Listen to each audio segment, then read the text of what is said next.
Anyway, let's talk about it. First, we'll get started off with the overall violent campus clashes, okay? Now, obviously, if you guys were in here, as many were, covering this in real time, last night or over the course of this past week, you saw a very different narrative being presented in the media than what was actually going on. I interviewed the CUAD students. I went to an encampment at UCLA. The pro-Palestinian encampments have very clear-cut demands and are pretty reasonable overall. And all of these students are actually exercising their First Amendment rights. Free expression, free speech. It's supposed to be constitutionally protected. These are students who themselves are, as a matter of fact, learning these lessons from these college campus. The college education that they're getting is teaching them that values such as genocide, ideas like genocide, actions that are genocidal are bad and wrong. So, of course, if you're a student and you learn that, you're like, okay, well, I see what's going on in front of me, and I don't want my tuition dollars to go to the funding and facilitation of genocide.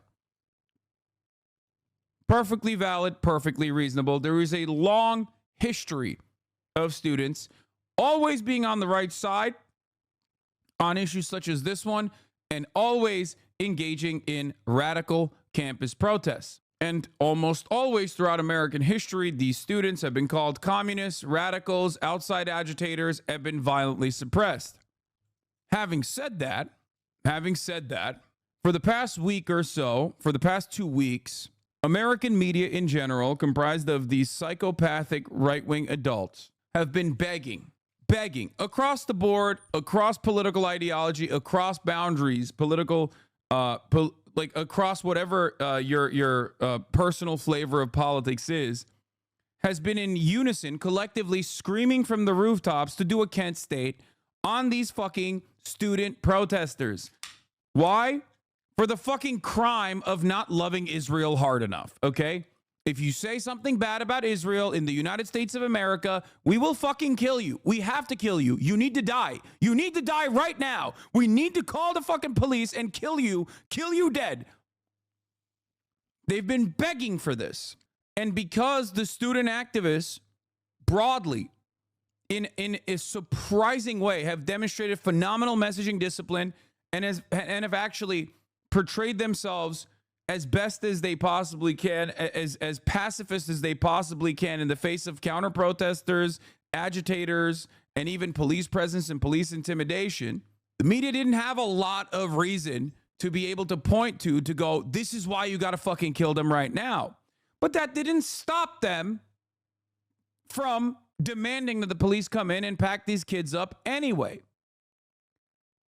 That's why they tried to hyper-focus on whatever they could. Sometimes counter-protesters would agitate, and there would be a little bit of a scuffle, and people would go, see? Clashes occurring on college campuses because of the pro-Palestinian side's rabid anti-Semitism. They lied for weeks about anti-Semitism on campus when they were demanding that Jewish anti-Zionists get fucking packed up with the rest of the anti-Zionists. They went as far as to blame it on students not fucking enough, like Scott Galloway said that. Charlatan, a fraud. Columbia students were unjustly suspended in the midst of these negotiations, these fake negotiations with the university.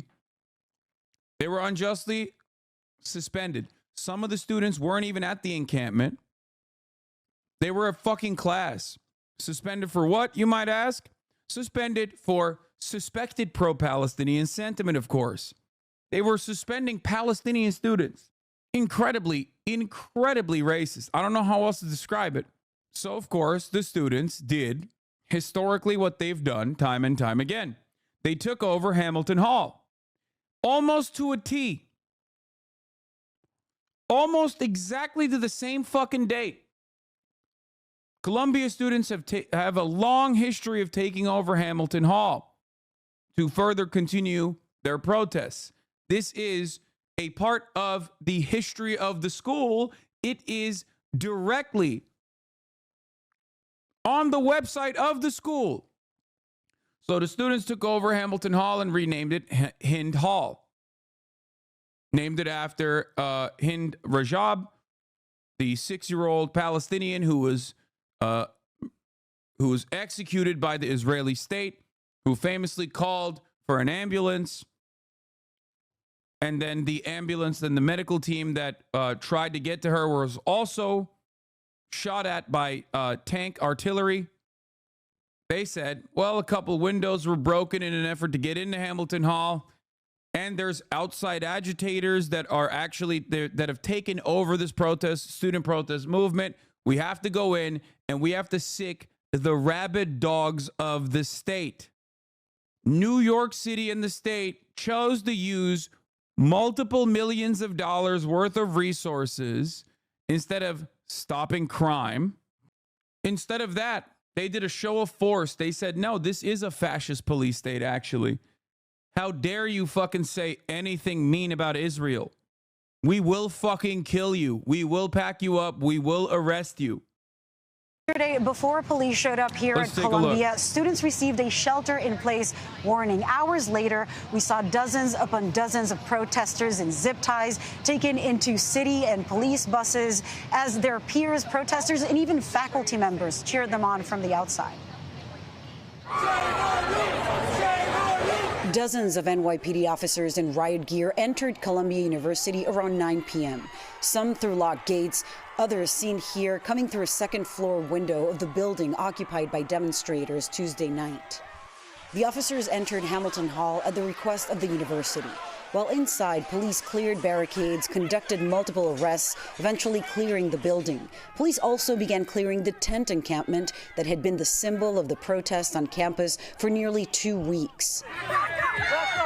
Then NYPD moved further north in Harlem towards the City College campus. We were there when dozens of officers breached a gate to clear the encampment and began arresting protesters.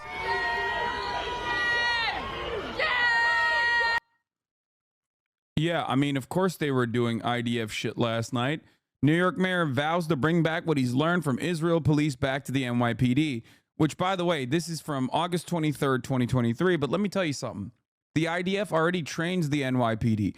IDF doesn't just train the NYPD. The IDF trained every single local police department in this damn nation, all the way from New York City down to fucking a bumfuck part of Iowa on anti-terror initiatives.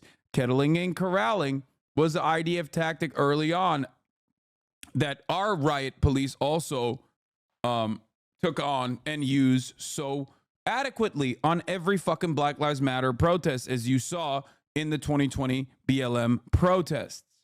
Post 9/11, IDF trained every single fucking police, pretty much every single local police force. Why the IDF, though, you might ask? Well, they're the best at dealing with terrorists. Dozens more students were loaded onto city buses and detained by the end of the night. Many faculty members were outside, like this professor we spoke to, who was visibly upset over seeing so many students handcuffed. I'm just devastated that this has happened to every single campus in this country. By letting the military in, by letting the police in, these are just students. At a press conference before police arrived at the college, The students were calling it Hamilton on the radio last night too. Rad libs are so shitty. It's just like unproductive. That's not the point, okay?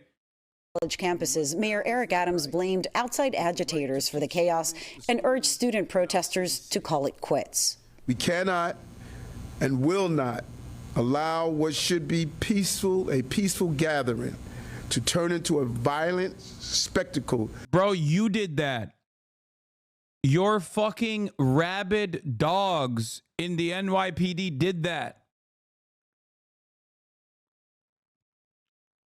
There's a great way to make sure that that doesn't happen. Okay? I do want to kind of cover Hamilton Hall's significance throughout history because I feel like a lot of people don't understand. Like, the fucking students in 1968 held a dean hostage. They took over Hamilton Hall for weeks. In 1985, they took it over, I believe, for 3 weeks, as a matter of fact. In, I forget which college this was in, but there were demonstrations done by black students that were armed. during the civil rights movement. Like, we're talking about shit. We're talking about stuff like our current student protest movement is so peaceful in comparison to how much more radical these students used to be. That serves no purpose. Wesleyan University President Michael Roth says he has not cleared the encampments at his campus, but he thinks students' efforts should be on legislators instead. It's the White House that can make a difference on the ground in Gaza and in Israel. And so I think getting our political energies. But what happened at UCLA last night is obviously unconscionable. It's gross. It's disgusting. What's peaceful about this? The students are peaceful. What's not peaceful is actually the counter protesters coming in and fucking beating the shit out of students that they can get their hands on. Pointed in the right direction could be very powerful.